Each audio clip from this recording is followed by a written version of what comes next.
Ibu, Bapak dan saudara-saudara,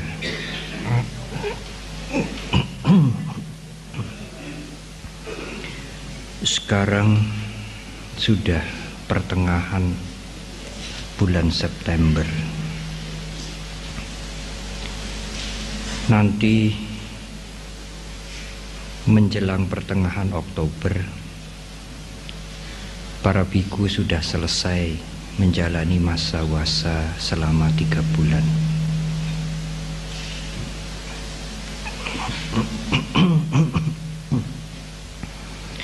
Tetapi acara untuk belajar Dhamma ini kami melihat sepanjang tahun yang lalu di Wihara Dhammasundara tidak sampai terputus. Kalau dalam masa wasa ini sebulan ada 3 atau 4 kali pertemuan, setelah nanti masa wasa seperti tahun yang lalu, pertemuan masih bisa berjalan bahkan sampai sebulan 2 kali. Ini adalah sesuatu yang sangat baik kalau kita bandingkan dengan kota-kota yang lain, mengingat jumlah para biku yang tidak banyak.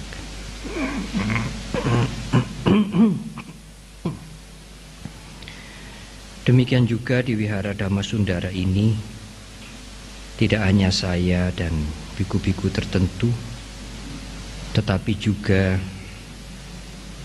banyak kesempatan yang bisa digunakan oleh umat yang mampu mengajar Dhamma untuk juga mengisi acara ini, seperti misalnya Pak Wowor, kemudian Bu Lani yang akan datang, dan juga ada pembicara lain yang cukup baik yang nanti saya bisa sarankan kepada pengurus wihara atau Dayakasaba.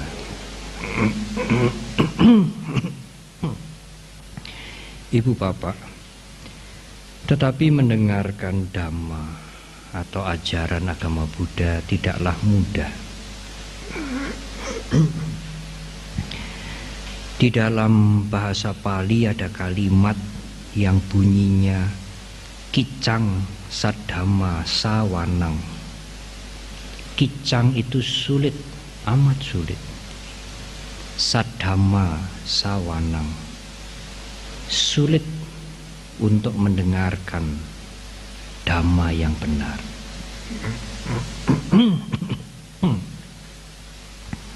Tetapi banyak di antara saudara-saudara kita yang mengatakan, apakah sekarang sulit mendengarkan Dhamma?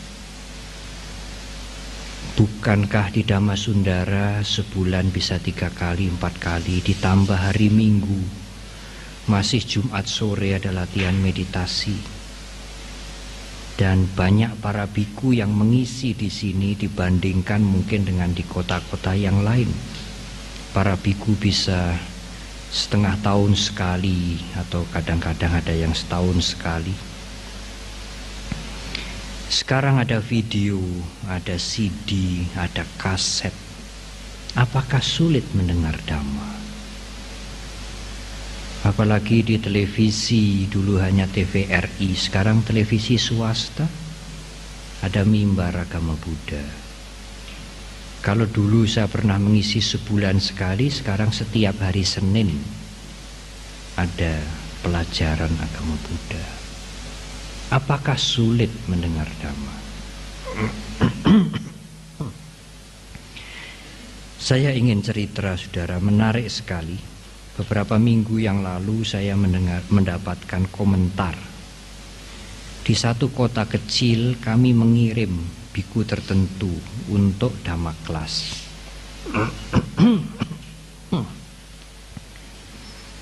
Kemudian setelah biku ini memberikan pelajaran, ada umat yang memberikan komentar. Wah, pelajarannya biku itu tidak bermutu. gitu ya, tidak bermutu. Dilaporkan kepada kami. Saya kemudian diskusi dengan Bante Joti. Kita baik juga mendengarkan masukan, penilaian dari masyarakat. Ya, apa kekurangan kita. Tetapi juga sebagai biku kita perlu mengingatkan kepada masyarakat yang mendengarkan khotbah, ceramah, dhamma kelas. Akhirnya kita omong-omong dan Bante Joti memberikan komentar. Biku kita memang hanya sedikit sekali. Dan yang sedikit itu tidak lebih dari 60. Harus melayani seluruh Indonesia dari Medan sampai ke Ambon, sampai ke Irian Jaya. Selain jumlahnya sedikit, yang sedikit itu juga tidak punya kemampuan yang sama.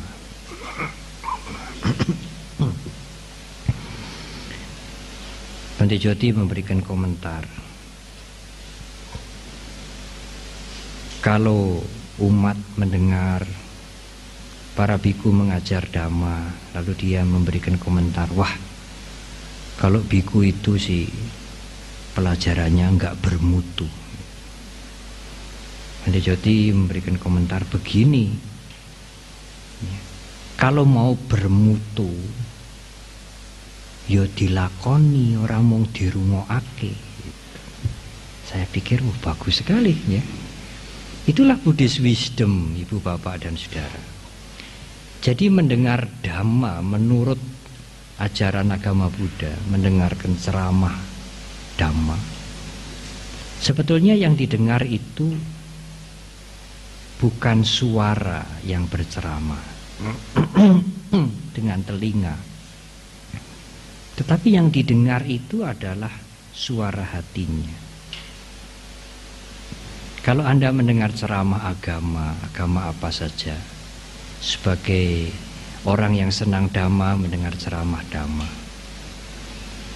pada waktu saudara mendengarkan uraian itu, sebetulnya saudara mendengarkan juga ke dalam diri saudara. Saya sudah bisa menjalani apa belum ya? Kalau sudah, syukur, dipertahankan. Kalau belum, dicoba. Jadi kita mendengar ke dalam, membuat penilaian ke dalam, tidak menilai yang bicara. Kalau saudara menilai yang bicara, saudara tidak mendapat apa-apa. Wah, kalau Bante Panya, Bante Utomo yang memberikan ceramah, hebat. Ya saya tidak usah saudara nilai. Apa gunanya saudara menilai saya? Ya, hebat, jelas, runtut, mudeng saya. Sudah. Hanya itu. Saudara seperti ibu bapak dan saudara seperti juri. Seperti juri yang menilai pembicara. Oh ini hebat, ini bagus, ini tidak bermutu, ini jelek sekali. Dan saudara tidak mendapat apa-apa. Oleh karena itu benar juga kalau Buddha Gautama mengatakan mendengar dhamma itu sulit. Meskipun sudah ada VCD, ada CD, ada kaset-kaset, mendengar dhamma itu sulit. Karena kebanyakan di antara kita mendengar suara yang berbicara saja, tidak mendengar hatinya sendiri, tidak mendengar ke dalam. Mendengar yang berbicara dan menilai yang berbicara, tidak menilai dirinya sendiri. Tetapi apakah tidak boleh, Bante, memberikan masukan, memberikan saran supaya yang berbicara itu lebih bermutu? Oh iya, sangat boleh.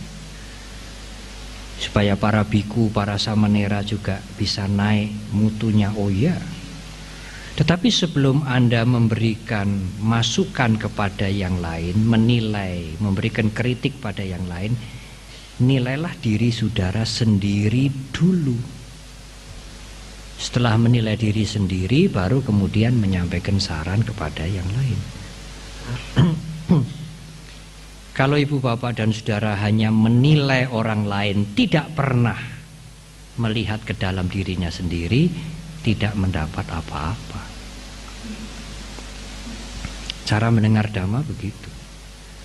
Di Thailand yang umat Buddhanya cukup banyak dan umat Buddha tidak pernah terputus, kalau para biku berkhotbah begini, ada naskah yang dibawa. Dia duduk di kursi atau duduk bersila. Ya, kadang-kadang tidak ada naskah dan tutup mata. Kemudian khotbah. Saudara-saudara, berdana artinya mengurangi kemelekatan, membebaskan diri dari keserakahan. Yang mendengar juga begini, tutup mata. Dia mendengar reaksi dirinya. Saya sudah bisa menjalani atau belum? Kalau bisa, syukur. Kalau belum, saya mulai. Jadi dia mendengar ke dalam. Ya, kalau di sini saya praktek begitu, khotbah tutup mata, buka mata, yang dikhotbahi habis. Pulang pelan-pelan.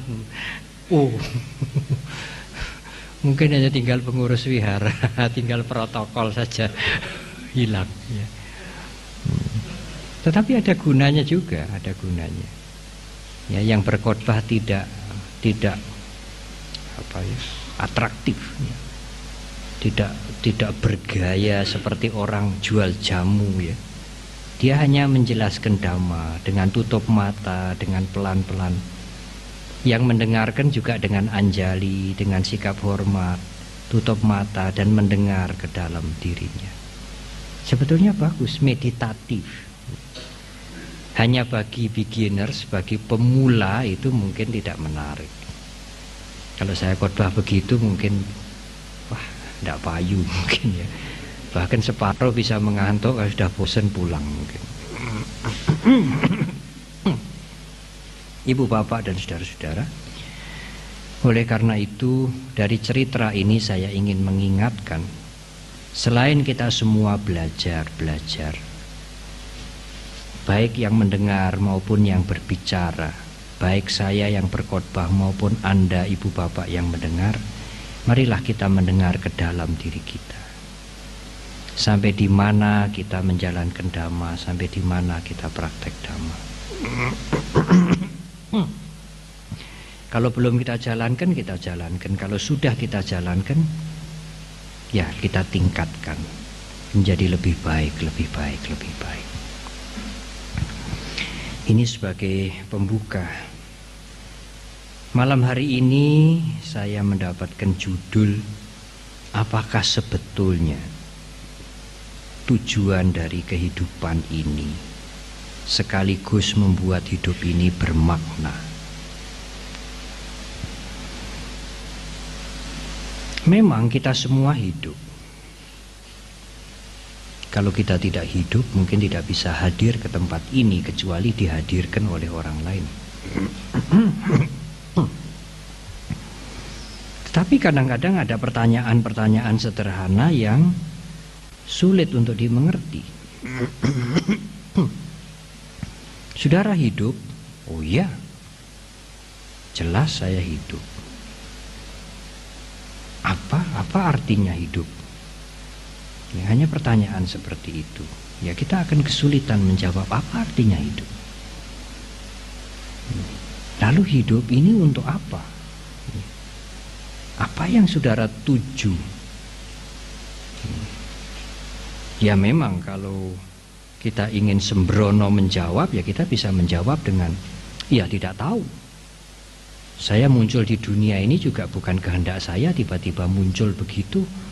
Ya, salah yang melahirkan misalnya begitu ya. Yaitu kalau kita mau menjawab dengan sembrono, dengan tidak berpikir panjang, dengan ngawur, ya bisa begitu. Dahulu kita mengenal IQ, ya, IQ, intelligence quotient. Jadi kalau orang mendengar, banyak mendengar, tetapi tidak sekedar mendengar. Dari apa yang dia lihat, yang dia dengar itu lalu timbul sesuatu dalam pikirannya, timbul kreasi baru, timbul kreativitas. Orang mengatakan, oh dia cerdas. Yang lain mendengar, disimpan. Hanya sekedar dengar, sekedar simpan. Tapi orang ini cerdas, punya kreasi, punya kreativitas, punya penemuan-penemuan, punya sesuatu yang baru. Dan itu jadi kebanggaan. Waktu saya SMP SMA itu kalau IQ-nya 100, wah hebat, genius. Tetapi setelah lama-lama dunia berkembang, disadari bahwa kecerdasan tidak membawa keberhasilan dalam kehidupan ini. Meskipun dia cerdas, meskipun dia kreatif, dia tidak bodoh. Kalau dia tidak bisa menahan emosinya, dia gagal. Marah ya marah, ditanya sedikit marah, diingatkan sedikit marah.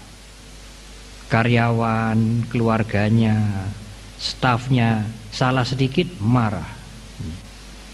Ya kalau pinter semua tidak ada yang jadi karyawan ya, bos semua ya. Oleh karena itu disadari tidak hanya intelligence, tidak hanya intelektual, tetapi emotional quotient, kepandaian untuk memanage emosi, mengendalikan emosi, menjaga emosi supaya tidak negatif, menyakitkan hati orang lain jauh lebih penting daripada dia pandai, cerdas tapi meledak-ledak, tidak bisa mengendalikan diri.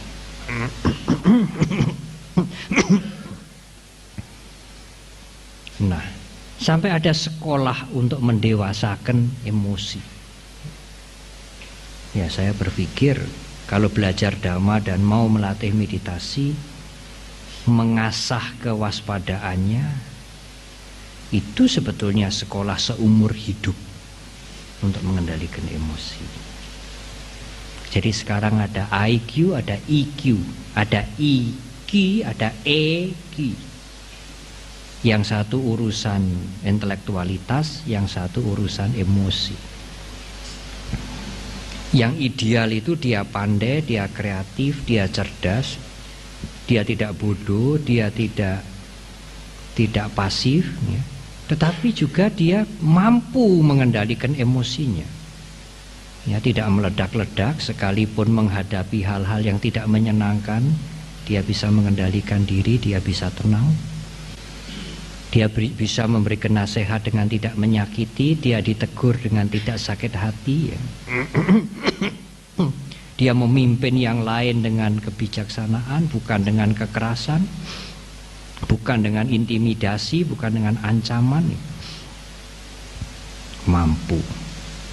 Tetapi ada sesuatu yang kurang juga. Kurangnya apa? La nek wis iso kaya ngene kuwi ge apa?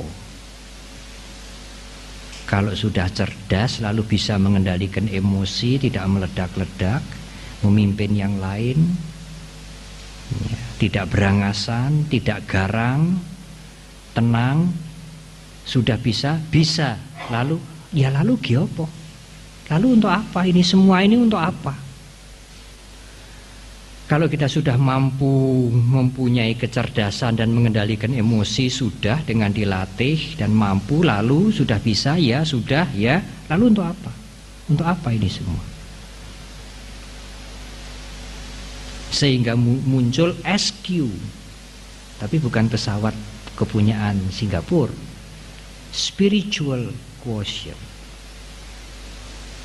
Ada dimensi spiritual yang membuat kita mengerti apa gunanya hidup ini, apa tujuan kita makan, punya badan sehat, mengendalikan emosi, tidak menyakiti yang lain.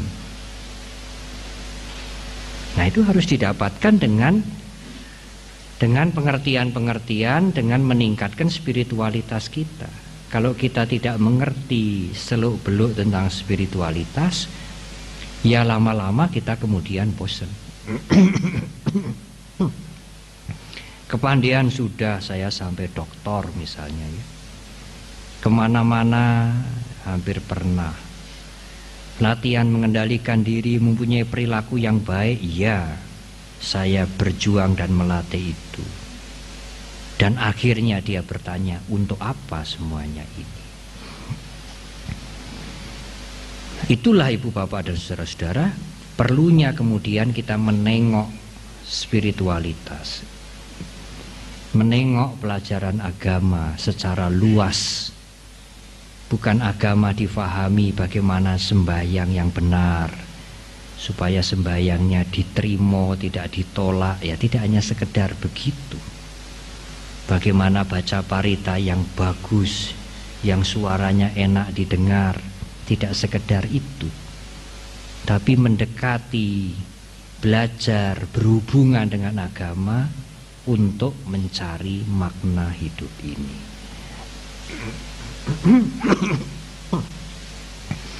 Tetapi saya tidak akan berteori panjang-panjang tentang tujuan hidup. Saya akan memulai yang praktikal saja, yang praktis saja. Saya pernah singgung pada waktu khotbah perkawinan di sini, tanggal 30 Agustus. Tapi karena waktu itu upacara perkawinan resmi, keluarga pengantin juga mungkin tidak biasa duduk di bawah berlama-lama, saya tidak bisa khotbah berpanjang-panjang. Saya khotbah seperlunya saja. Saya sampaikan di dalam khotbah perkawinan itu,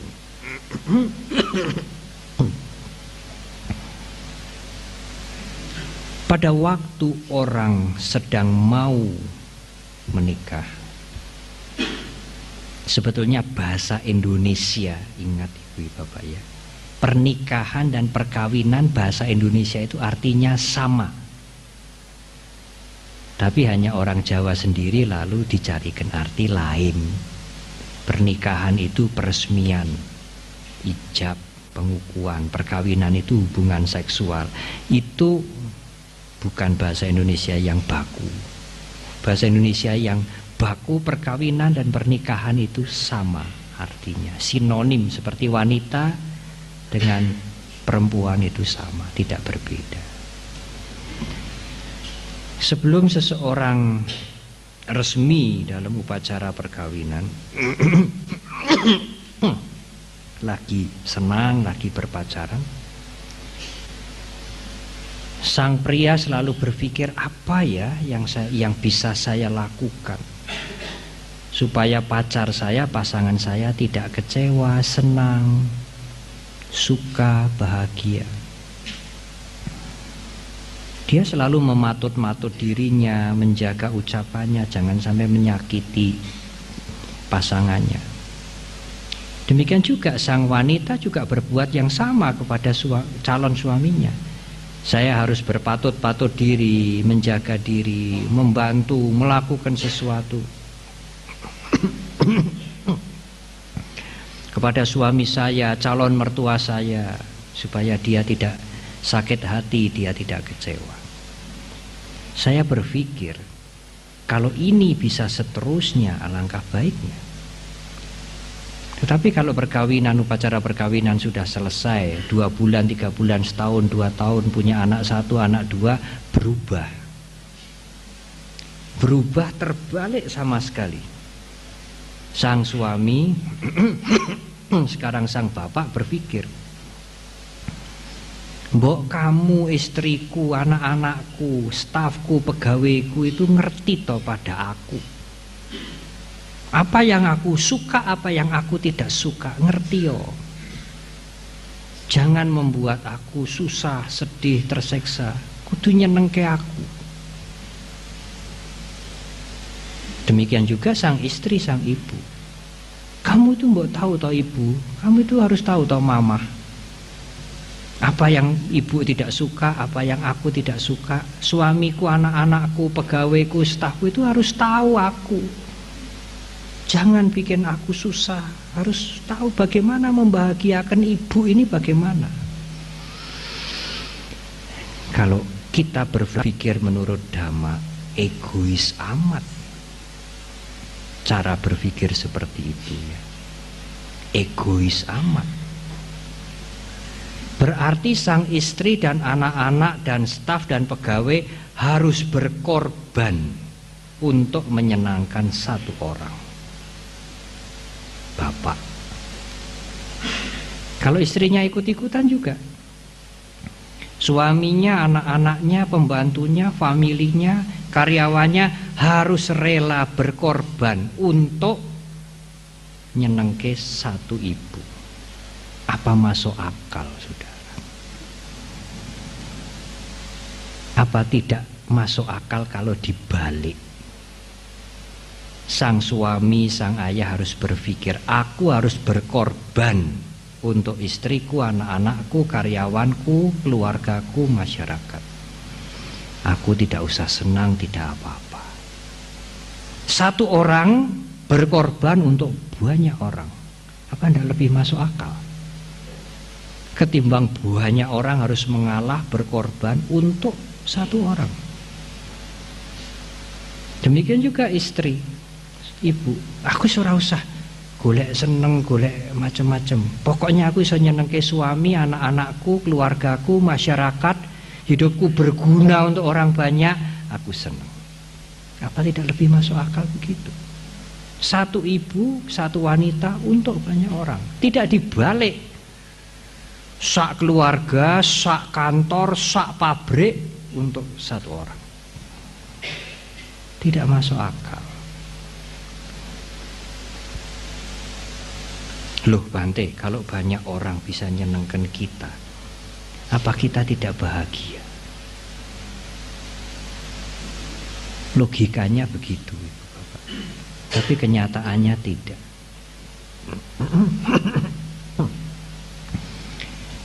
Kalau misalnya saya kepala rumah tangga, tiap hari saya menuntut, hari ini siapa yang sudah menyenangkan saya? Anak saya tidak pernah menyapa, nggak pernah menyenangkan saya, nggak pernah bawa apa-apa. Istri saya sibuk sendiri, pegawai-pegawai saya sibuk sendiri. Aku kok nggak disenangkan, aku kok nggak diperhatikan. Dia hanya berpikir begitu terus tiap hari. Dia orang yang paling menderita. Karena dia memikirkan orang lain menyenangkan dia. Kalau saya balik, saya tidak pernah memikirkan orang lain menyenangkan saya, tetapi hari ini saya sudah menyenangkan orang lain belum? Oh sudah. Tugas wihara sudah saya selesaikan sebelum saya berangkat ke Solo. Tugas panitia WBSC sudah saya selesaikan. Orang sakit sudah ditengok. Ada orang datang berdana sudah diterima. Nanti disalurkan kepada yang memegang dana.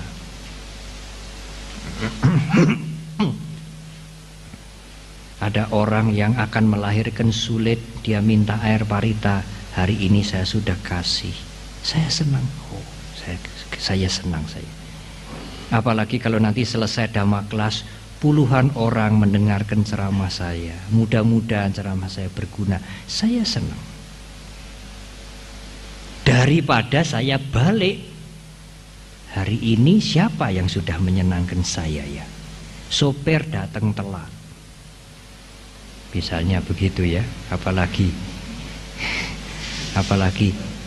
masuk kamar lampu kok tidak bisa menyala. Kok orang ngerti nih aku arep teko dino iki lampu ora dandani. Macem-macem nanti Ibu Bapak ya. Macem-macem. Apa saja, saudara hanya berpikir diriku, egosentris. Saudara tidak akan bahagia. Logikanya kalau orang lain membahagiakan saudara, nyenengke saudara, saudara bahagia. Oh iya, itu teori yang tidak real. Kalau saudara mau berpikir begitu, tiap hari saudara menderita. Pada saat saudara mau memikirkan orang lain, dan mengerjakan sedikit saja untuk orang lain, sudah dilakukan, aduh rasanya bahagia saya. Iya Bante, itu kalau masih sehat loh, mengapa? Kalau sudah tua, kalau sudah tidak bisa berbuat apa-apa, kalau jalan kakinya udah 3, sekarang mungkin kaki 5. Apalagi sudah berbaring, bagaimana kita memikirkan orang lain, bagaimana kita menyenangkan orang lain? Mengapa tidak? Kita masih punya pikiran, Ibu Bapak. Kalau saudara berbaring, harus berbaring di rumah sakit, tidak boleh jalan-jalan, saudara bisa meditasi cinta kasih sambil berbaring, tidak usah duduk. Semoga semua makhluk berbahagia, semoga semua makhluk berbahagia, semoga semua makhluk berbahagia. Anda akan bahagia. Cepat mari. Tapi kalau dibalik, aku kok orang mari-mari, aku kok orang mari-mari, dokternya bodoh-bodoh. Sang saya loro itu. Nanti perawat semua ndak kebetulan semua itu nanti. Dokter yang besuk sehari sekali masih kurang, nanti dibesuk sehari 2 kali masih kurang. Aku bayar, larang. Jadi meskipun dalam keadaan sakit, kalau saudara mau memikirkan orang lain, berbuat untuk orang lain, Anda akan bahagia. Itulah rahasia kehidupan, saudara. Tidak cocok dengan logika, tetapi cocok dengan kesunyataan. Logikanya kalau saudara ditunggoni dokter tiap hari, diobati, saudara akan gembira. Tidak. Makin saudara menuntut nanti, menuntut lebih banyak, menuntut lebih banyak, menuntut lebih banyak. Tapi selain saudara mengharap supaya saya lekas sembuh, tapi saudara juga tidak lupa meskipun sakit mengharap orang lain bahagia. Semoga bahagia, semoga bahagia. Secara psikologis, secara ilmu jiwa, saudara melupakan sakit saudara. Saudara memperhatikan, mengharapkan, mendoakan orang lain. Alangkah mulianya orang ini. Dia sendiri sakit, tetapi dia mendoakan orang lain. Meta bawana kan seperti mendoakan orang lain. Semoga semua makhluk berbahagia.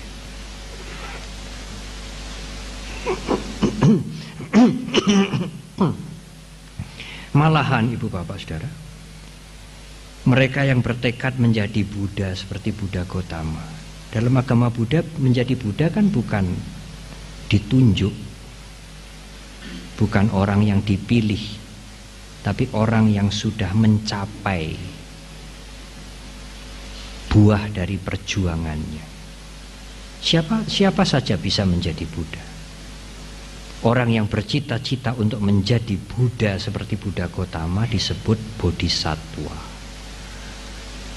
Apalagi kalau orang bercita-cita jadi bodhisattva, dia punya ikrar ya, dia punya niat. Saya siap lahir dimanapun. Dan setiap saya lahir, saya akan menggunakan hidup ini untuk membantu yang lain semampu saya. Dengan pikiran, dengan ucapan, dengan perbuatan, dengan materi, dengan apa saja.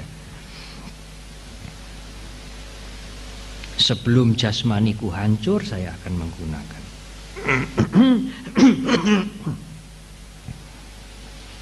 Bahkan nanti kalau saya mati,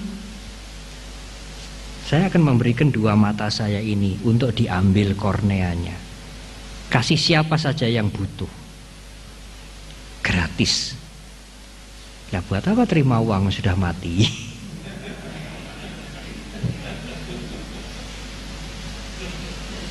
Dan tidak usah takut matanya akan dicungkil, tidak usah takut. Nanti setelah mati dan secara klinis sudah mati betul-betul, tidak lebih dari 8 jam, lalu kemudian matanya diambil untuk didanakan kepada yang lain. Pelopor cangkok kornea itu Bang Mata dari Sri Lanka, dari negara Buddhis. Seminggu sekali kita dapat kiriman kornea dari Sri Lanka, dan dia kirim kemana-mana. Saya sudah teken kasih kornea ini. Ya mudah-mudahan nanti kalau saya meninggal, umat-umat, saudara-saudara saya rela untuk kasih. Kalau tidak rela bagaimana Bante? Ya itu urusan nanti. Yang penting kita punya niat untuk kasih.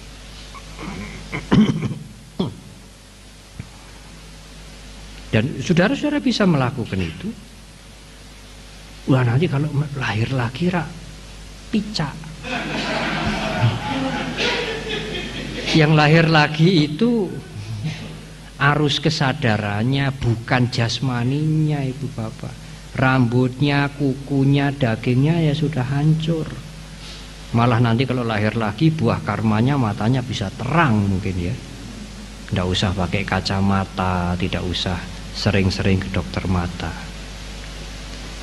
Kita berikan apa yang bisa saya lakukan untuk orang banyak. Pikiran, ucapan, perbuatan, jasmani, materi, semuanya.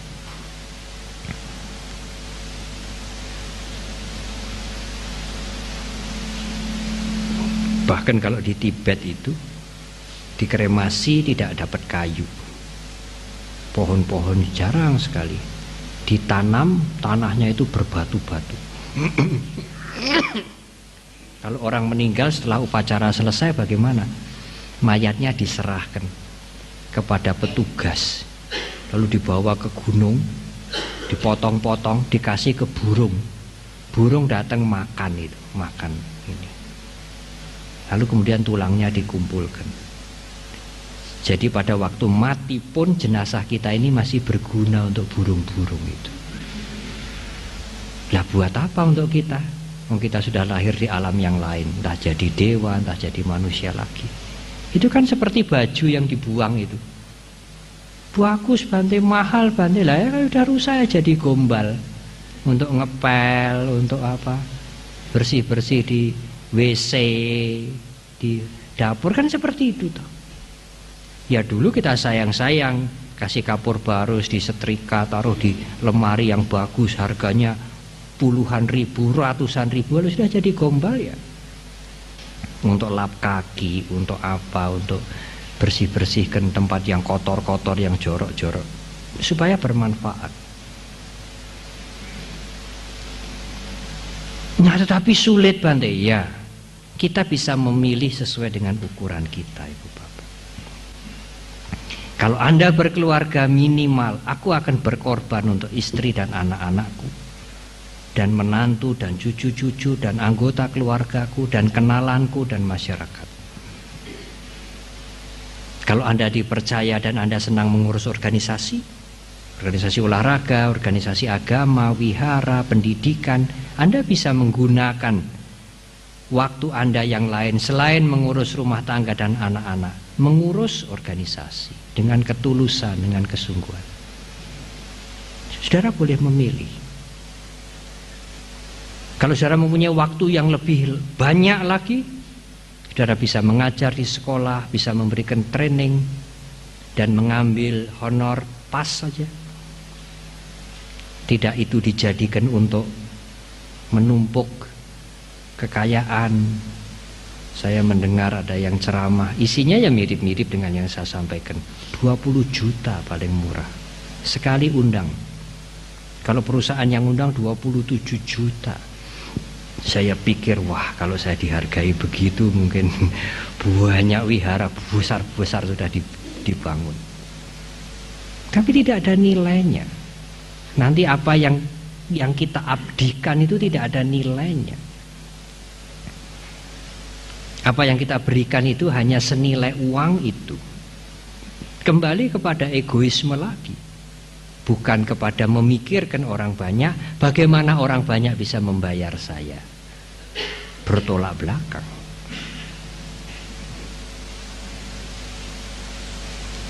Tetapi Bante, kalau kita menjadi guru, menjadi dosen kan dibayar. Iya, pas. Kalau Anda berdagang, ya berdagang dengan mengambil keuntungan yang wajar, dengan cara hidup yang sehat. Selain itu, kalau ada waktu yang lain untuk masyarakat, untuk organisasi, untuk pendidikan, untuk orang banyak, Anda akan bahagia. Tetapi di dalam pengabdian itu kan ada yang jengkel ada yang memfitnah kita, ada yang tidak cocok dengan kita. Ya, kalau saudara tidak mengabdi apa ya juga tidak jengkel. Saya tidak maulah Bante ikut-ikut organisasi, ikut-ikut apa itu perkumpulan, nanti malah jengkel, malah mendapatkan musuh. Lalu bagaimana? Saya di rumah sajalah ngurus rumah. Apa tidak ada masalah? Tidak ada kejengkelan, tidak ada kebencian yang muncul. Mungkin lebih hebat. Apalagi kalau saudara mempunyai teman lebih sedikit. Persoalan jengkel dan marah dan kemudian dendam dan kemudian mangkel dan kemudian benci bukan persoalan orang lain, persoalan saudara sendiri. Kalau saudara mengabdi dengan ketulusan, tidak ada masalah itu.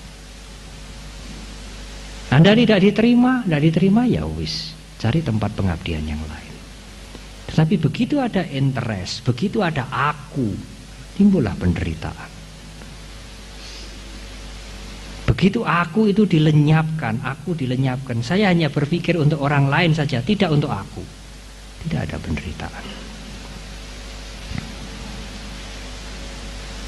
Bante bikin surat salah, oh iya saya perbaiki. Bante kalau bisa ya selain memperbaiki minta maaf, oh iya. Tidak ada penderitaan, tidak ada persoalan. Tapi kalau saya berpikir, wah gengsi ini. Ya masa belum dibahas, belum dikatakan apa sudah dikatakan salah, kemudian saya harus minta maaf, harga diri saya di mana? Mulailah penderitaan berjalan. Begitu keakuan muncul, penderitaan berjalan. Semakin muncul, semakin menderita, semakin kuat, semakin menderita.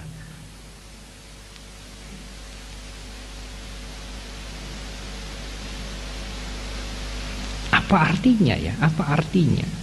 Apa artinya pujian? Apa artinya sanjungan? Kalau hanya itu yang saudara dapatkan, yang saudara inginkan, betapa rendahnya, betapa sepelenya kita hidup ini hanya untuk mencari pujian, sanjungan dan sebagainya. Lalu makna hidup ini sebetulnya bagaimana Bante? Nah, kalau ibu bapak mendengarkan cerita ini, ibu bapak bisa menarik kesimpulan. Makna hidup itu sesungguhnya adalah membahagiakan orang lain. Ya enggak bisa lah dirinya dapat apa loh. Justru kalau saudara membahagiakan orang lain, saudara menjadi orang yang paling bahagia. Tadi di depan sudah diuraikan. Dengan membahagiakan orang lain, keserakahan berkurang. Loba, kebencian berkurang. Begitu saudara benci, saudara ingat, loh nek aku benci nanti orang lain akan menderita. Ora sido. Kebencian kita turun tuh. Begitu kita mau serakah, mau mencuri, mau nyolong, nanti dia rugi. Ora sido. Saya pernah cerita beli 4.000 sudah mahal banget ya. Duitnya kurang ming 5.000. Ya sudahlah terpaksa disusui 1.000. Beli 4.000 duitnya 5.000 disusui 1.000. Cepet-cepet karma baik berbuah. Cepet-cepet. Loh karma baik berbuah toh. Oh susuk 1.000 dari 1.000 ya. Tapi kalau kita ingat saya harus membahagiakan orang lain. Lah nanti kalau dia ngatasé pegawai, apa tidak dipotong nanti gajinya? Dipotong gajinya untuk membayar itu. Dia sembrono 1.000 diberi 100.000 sama-sama merahnya karena cepat-cepat banyak yang beli. Anda seneng-seneng makan penderitaan dia. Kalau saudara berpikir saya ingin membahagiakan orang lain, kalau saya berbuat begini dia menderita, kembalikan. Ini salah loh. Waduh dia gembira sekali. Begitu kita ingat saya sudah berbuat baik, dia akan menderita, dia tidak jadi menderita. Gajinya nggak jadi dipotong karena saya jujur, saya mengembalikan. Bukan karma baik berbuah. Membahagiakan orang lain mengurangi keserakahan, mengurangi kebencian, mengurangi moha. Moha itulah dedengkot, biang kerok semua hawa nafsu kejahatan. Moha sinonim dengan awija, kegelapan batin. Puncak dari kegelapan batin itu keakuan. Aku. Padahal menurut agama Buddha, menurut Dhamma, kalau kita mau menganalisa jasmani kita ini wadak. Wadaknya itu ada yang atos, ada yang air, ada yang panas, ada yang gas. Yang bukan wadak apa? Perasaan, pikiran, ingatan, kesadaran. Dianalisa. Tidak ketemu yang disebut aku. Yang solid, yang kekal, yang utuh, tidak ketemu. Kalau kita petani ya, dianalisa. Seperti saudara menganalisa rumah ini, dianalisa bagian boto-boto sebelah sana, bagian pasir-pasir sebelah sini, bagian kayu-kayu sebelah situ, bagian seng-seng sebelah sini, bagian kaca-kaca sebelah sana. Dianalisa, tidak ketemu apa yang disebut intinya rumah, tidak ketemu, tidak ada. Mana intinya rumah yang solid, yang kekal, yang tidak berubah, yang menjadi utama karena gendeng, karena dinding, karena pintu itu hanya rangken, hanya tambahan. Rumah yang utama, yang menjadi pokok, tidak ketemu. Yang mana? Jadi apa Bante rumah itu? Rumah itu hanya sebutan saja, sebutan dari kumpulan yang banyak ini. Aku berjasa, aku berbuat baik, aku berkhotbah, aku ingin dihargai. Itu pun juga hanya sebutan jebulan nih. Karena aku itu tidak ada, podo karo rumah itu. Yang ada hanya kumpulan saja, kumpulan jasmani, pikiran, perasaan, kesadaran yang berubah terus. Rumah ini juga berubah terus. Setiap saat dia berubah, kena angin, kena getaran, kena cuaca. Lama-lama aus, catnya rusak, runtuh, rapuh. Kalau tidak didandani, hancur. Borobudur aja hancur, meskipun didandani sering-sering tetap hancur. Hancurnya itu tidak dadaan, dari saat ke saat dia terkena perubahan. Jadi dengan memikirkan orang lain, loba akan berkurang, kebencian berkurang, kegelapan batin berkurang. Apakah makna hidup ini membahagiakan orang lain? Minimal satu orang, ya suaminya, istrinya. Lebih banyak anak-anaknya, lebih banyak lagi, lebih banyak lagi, lebih banyak lagi, saudara akan lebih bahagia.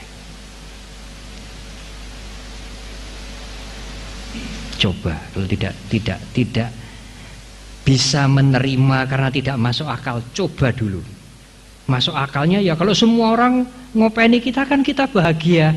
Iya, logikanya begitu. Kenyataannya berbeda. Anda makin menderita. Anda makin ngopeni orang lain, Andalah yang makin bahagia. Keakuan, keangkuhan, kekikiran, keserakahan, kebencian itu berkurang semua.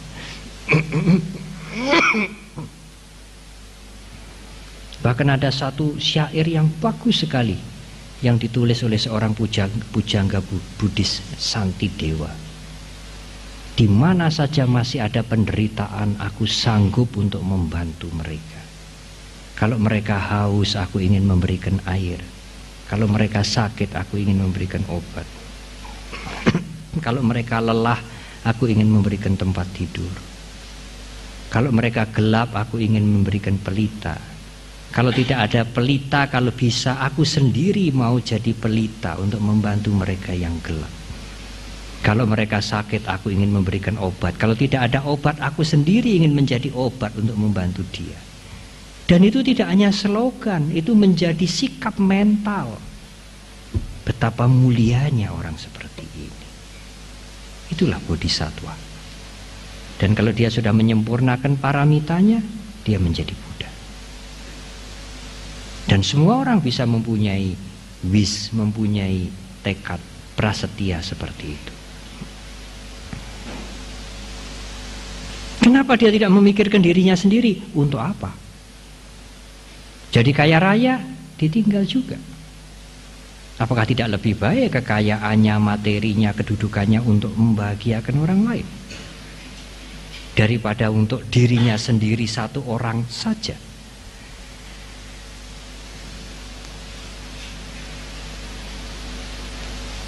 Andai kata toh dilahirkan menjadi binatang, dilahirkan menjadi dewa, aku ingin berguna untuk yang lain.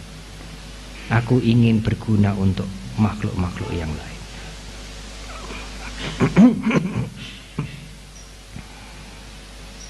Ibu bapak dan saudara-saudara, ada satu cerita yang menarik. Saya pernah ceritakan di Klaten, tapi tidak semua yang datang ke sini hadir ke Klaten. Cerita ini seperti judul tema khotbah malam, tema dhamma kelas malam hari ini.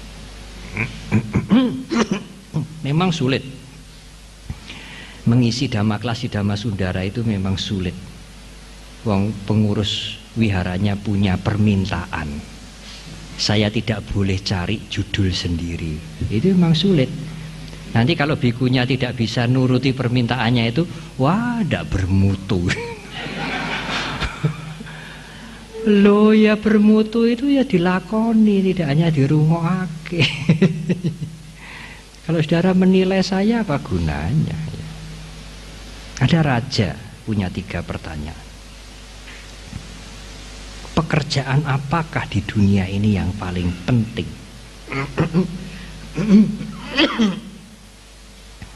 Siapakah orang yang paling berharga? Tujuan hidup apakah yang paling mulia? Bagus sekali. Maaf saya.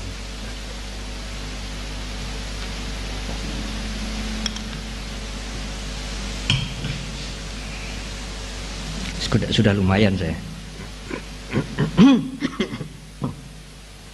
Bulan yang lalu menghabiskan tisu dan ingos tidak habis-habis. Katanya orang mengatakan, biksu-biksu di Jakarta, wah memang sekarang flu itu macam-macam. Sekarang ada generasi virus yang baru gitu. Tapi Bu Ante ada penyakit yang lebih hebat, berbahaya. Apa? Sakit semos-semos. Sakit semos-semos, bahaya. Apa itu? Senang melihat orang lain susah, susah melihat orang lain senang. Jadi kalau melihat orang lain susah itu senang ya. Apalagi mau nulung ya, orang lain susah malah senang. Apalagi kalau yang susah itu orang yang pernah nyusahkan dia. Tapi kalau orang lain senang, susah dia ikut gembira. Senang melihat orang lain susah, susah melihat orang lain senang. Saudara jangan kena penyakit semos-semos. Lebih bahaya dari SAR itu. Tidak ada yang bisa memberikan jawaban pada raja ini. Suatu ketika dia mendengar ada pertapa di atas gunung yang dikatakan orang suci. Dia mau ke sana, tapi pertapa ini tidak mau menerima pejabat, tidak mau menerima orang-orang yang memamerkan kekayaannya. Lalu raja ini menyamar menjadi gembel. Pengawalnya, prajuritnya, ajudannya suruh tunggu di bawah, dia jalan sendiri ke atas.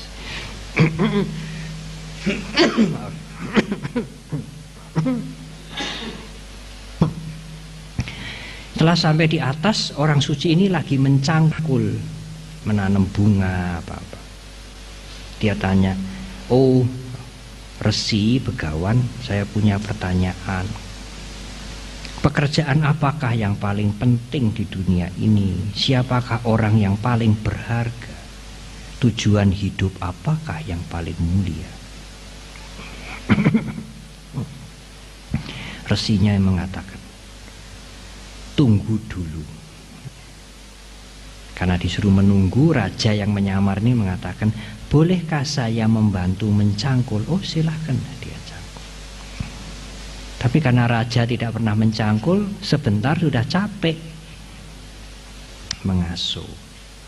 Waktu mengasuh bertanya, resi, bagaimana pertanyaan saya? Pekerjaan apakah yang paling penting? Siapakah orang yang paling berharga? Tujuan hidup apakah yang paling mulia? Tunggu dulu. Karena disuruh menunggu, dia mencangkul lagi. Menjelang sore tiba-tiba ada orang berlari-lari bercucuran darah. Tiba-tiba teriak-teriak, raja itu spontan menolong. Bajunya yang jelek itu karena dia menyamar disobek, dibalut. Tidak bisa berhenti, darahnya sobek lagi, dibalut lagi 2 kali.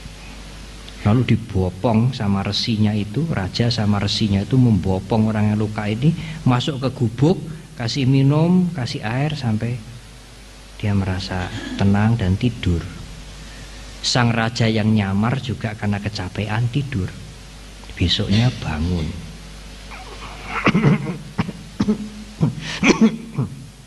Rajanya terkejut. Oh, sudah lama saya sudah bermalam semalam di sini.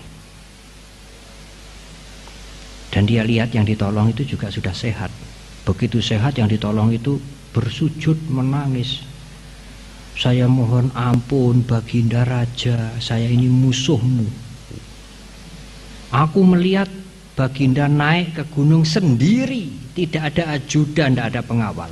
Tiba saatnya saya akan membunuh raja. Tapi saya konangan. Oleh pengawalmu aku dikejar, dipanah. Panahnya berhasil kucabut, tapi darah bercucuran sampai kamu tolong. Kamu selamatkan. Saya bersumpah mulai sekarang, saya tidak akan membalas dendam dan saya akan mengabdi kepadamu sampai mati. Oh ya, terima kasih.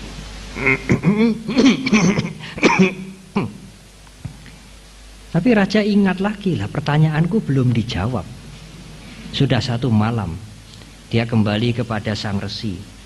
Bapak Resi, bagaimana pertanyaanku? Pekerjaan apakah yang paling penting? Siapakah orang yang paling berharga? Ya. Tujuan hidup apakah yang paling mulia?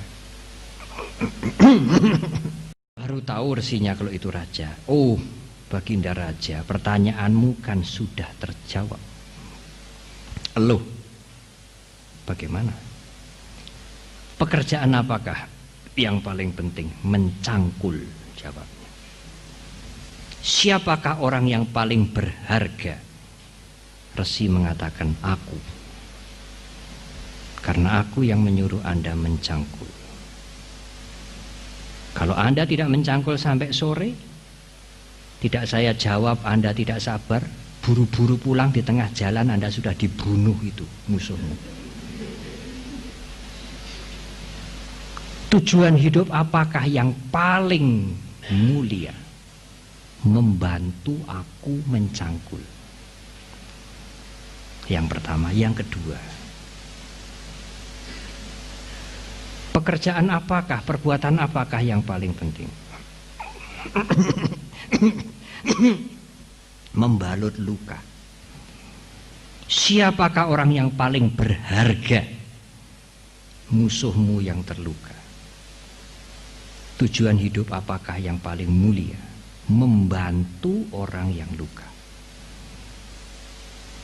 2 jawaban sekaligus. Untuk ketiga pertanyaan itu diberi 2 jawaban sekaligus.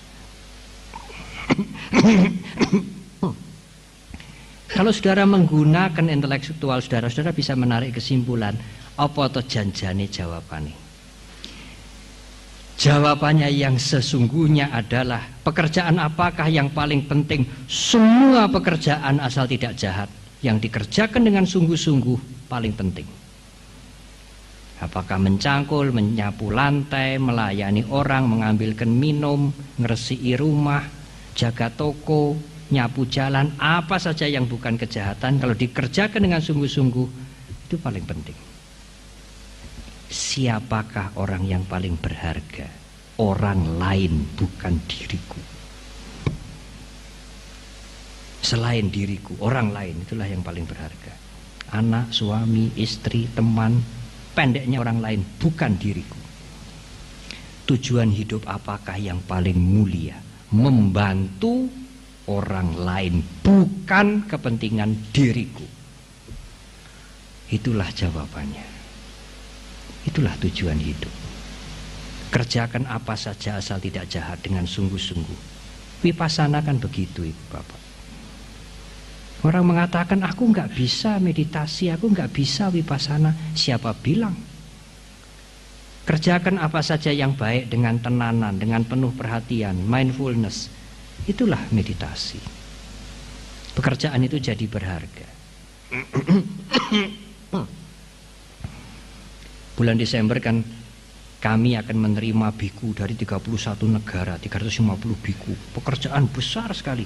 Mereka harus diangkat dari Jakarta ke Jogja mau ke Borobudur, harus sewa pesawat 2. Tidak gampang. Nanti pesawatnya harus dikasih nomor, biku-bikunya itu harus ngiteni.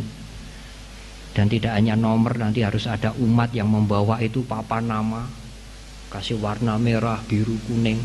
Jadi dari atas candi, dari airport dia sudah lihat, oh ini mobil saya, ini bis saya. Saya mengatakan kepada anak-anak, kepada umat, semua pekerjaan mulia ya, termasuk Anda nanti membawa tomprang itu juga mulia.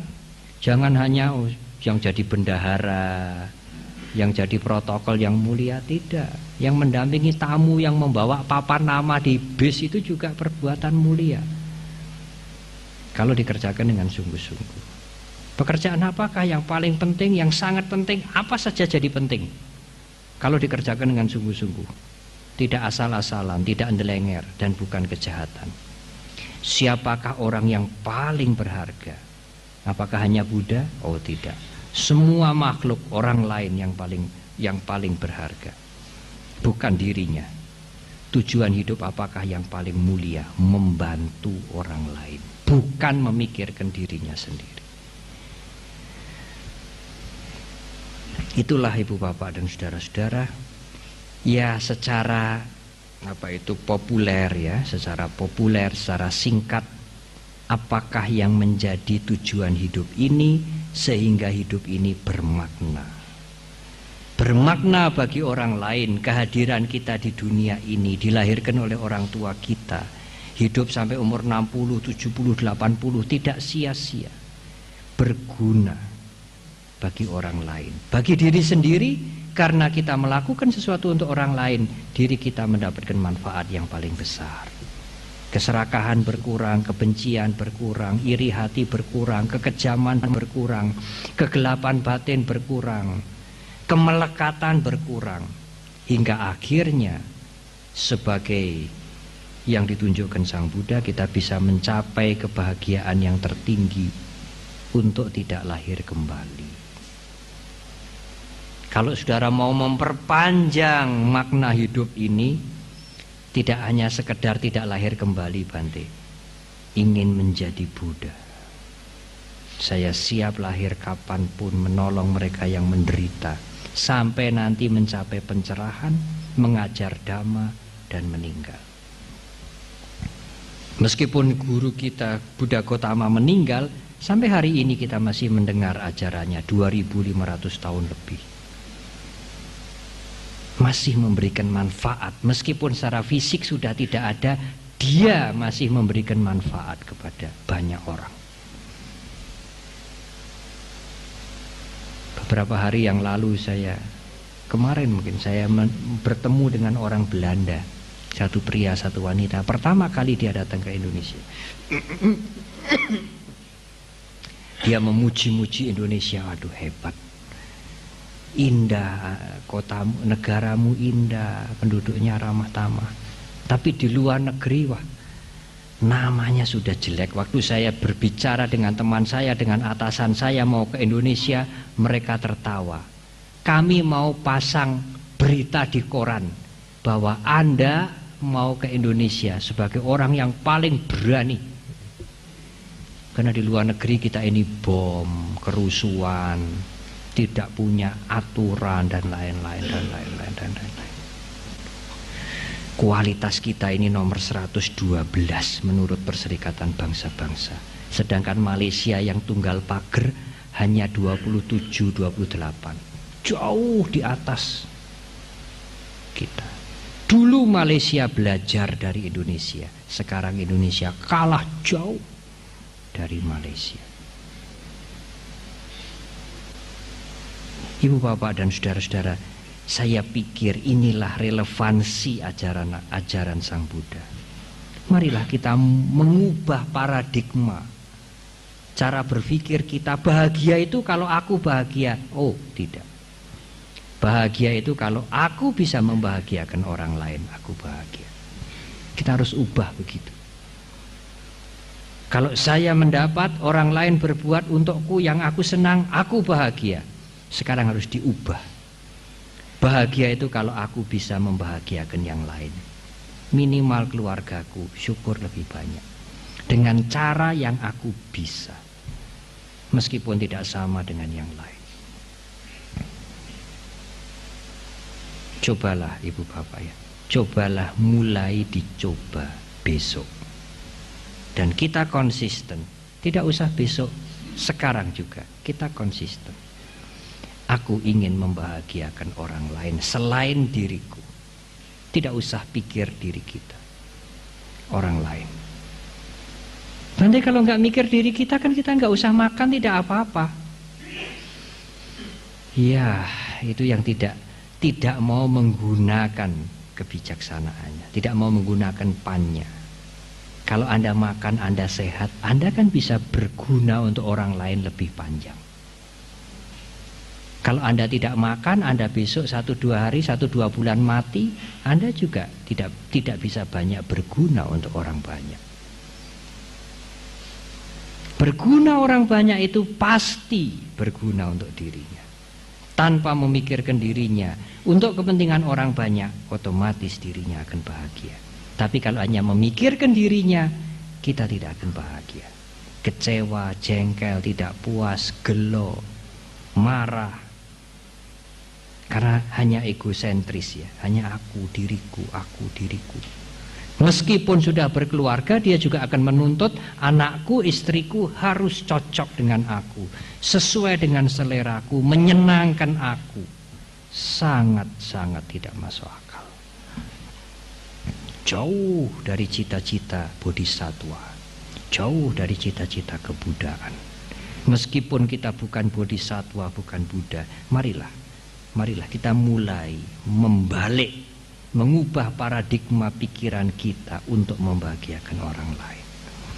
Dan itulah hidup kita akan bermakna. Saya ingin menutup sekali lagi, pekerjaan apakah yang paling penting? Semua pekerjaan yang baik yang dikerjakan dengan sungguh-sungguh adalah pekerjaan yang paling penting. Siapakah orang yang paling berharga? Orang lain, bukan diriku. Tujuan hidup apakah yang paling mulia? Membantu orang lain, bukan diriku.